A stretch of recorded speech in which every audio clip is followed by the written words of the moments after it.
আজকে আরও একটি ক্লাসে সকলকে স্বাগতম। আজকের ক্লাসে আমরা খুবই ইম্পর্ট্যান্ট একটা বিষয় শিখতে যাচ্ছি, যা আমাদের বাস্তব জীবনে খুবই গুরুত্বপূর্ণ। আমরা প্রায় কথাবার্তায় বলে থাকি, আমি খুব কম কফি খাই, সে খুব কম ধূমপান করে, তুমি খুব কম ইংরেজি বলো, আমি খুব কম ঘুমাই, আমরা খুব কম ক্রিকেট খেলি, আনিশা খুব কম মিথ্যা বলে। এ জাতীয় সেন্টেন্স কিভাবে তৈরি করে তার নিয়ম বা তার স্ট্রাকচারটি আজকে আমরা শিখব। আমরা প্রায় কথাবার্তায় বলি যে আমি খুব কম কফি খাই। এখানে প্রত্যেকটি সেন্টেন্সে খুবই কম বা প্রায় খায় না বললেই চলে, এই জাতীয় কম বা কদাচিৎ এই কথাটি এখানে আছে। আমরা যদি এই নিয়মটি জেনে নেই, তাহলে এই ধরনের সেন্টেন্স তৈরি করতে আমাদের আর কখনো কোনো সমস্যা হবে না। যার জন্য আমাদের নিয়মটি জানতে হলে প্রথমে আমাদের খুব কম এর ইংরেজি কী হবে সেটি জানতে হবে। হার্ডলি, হার্ডলি অর্থ খুব কম, খুব কম বা কদাচিৎ।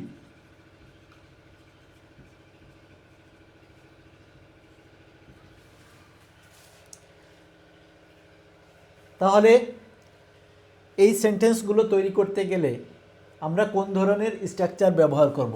প্রথমে আমরা সাবজেক্ট ইউজ করব, সাবজেক্ট, তারপর আমরা হার্ডলি ব্যবহার করব,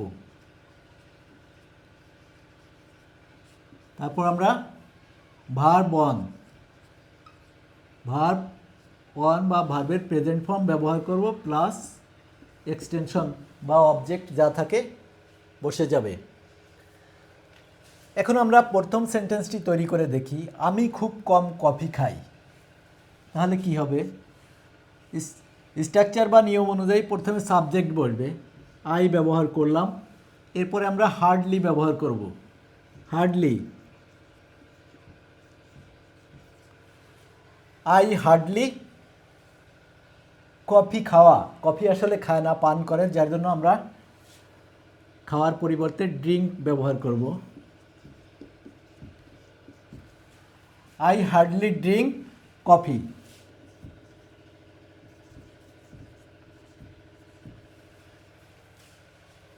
নিয়ম অনুযায়ী বা স্ট্রাকচার অনুযায়ী প্রথমে আমরা সাবজেক্ট আই ব্যবহার করেছি, তারপর আমরা হার্ডলি ব্যবহার করেছি এবং ভার্ব ওয়ান ড্রিঙ্ক ব্যবহার করেছি এবং অবজেক্ট কফি বসে গেছে।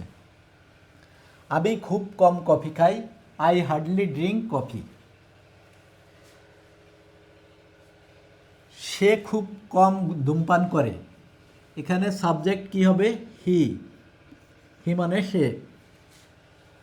তারপরে আমরা হার্ডলি ব্যবহার করব,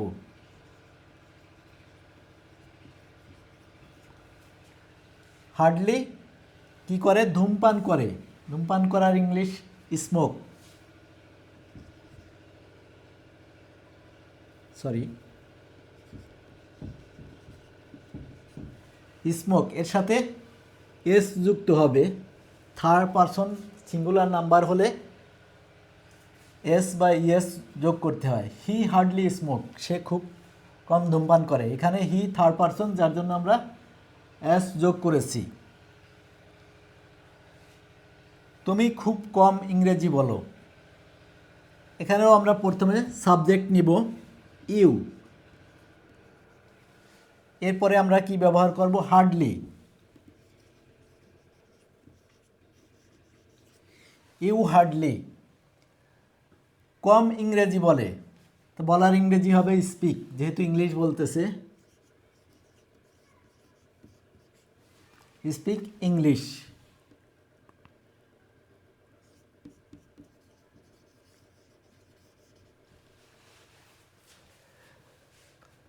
নিয়ম অনুযায়ী প্রথমে সাবজেক্ট, তারপর হার্ডলি, তারপর আমরা স্পিক ব্যবহার করেছি এবং ইংলিশ। তুমি খুব কম ইংরেজি বলো, ইউ হার্ডলি স্পিক ইংলিশ।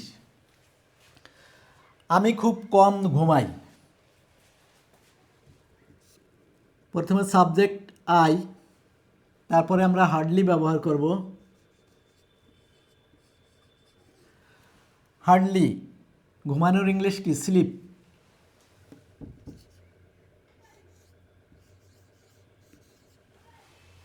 আমি খুব কম ঘুমাই।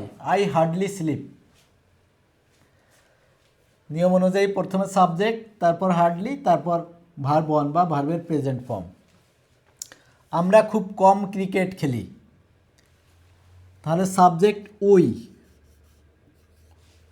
উইর পরে আমরা হার্ডলি ব্যবহার করব। কি করা? ক্রিকেট খেলা, খেলার ইংলিশ প্লে। প্লে হচ্ছে verb one. We hardly play cricket.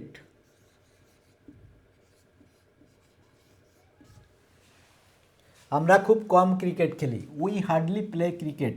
প্রথমে সাবজেক্ট, তারপর হার্ডলি, তারপর প্লে ভার্ব এবং অবজেক্ট। আনিশা খুব কম মিথ্যা বলে। আনিশা, আনিশা এরপরে আমরা হার্ডলি ব্যবহার করব।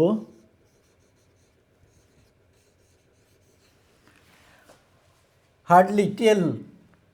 আনিশা খুব কম মিথ্যা বলে। মিথ্যা বলার ইংলিশ টেল এ লাই।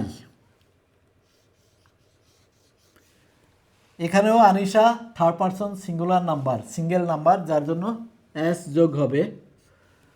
আনিশা হার্ডলি টেলস আ লাই। আনিশা খুব কম মিথ্যা বলে। আনিশা হার্ডলি টেলস আ লাই।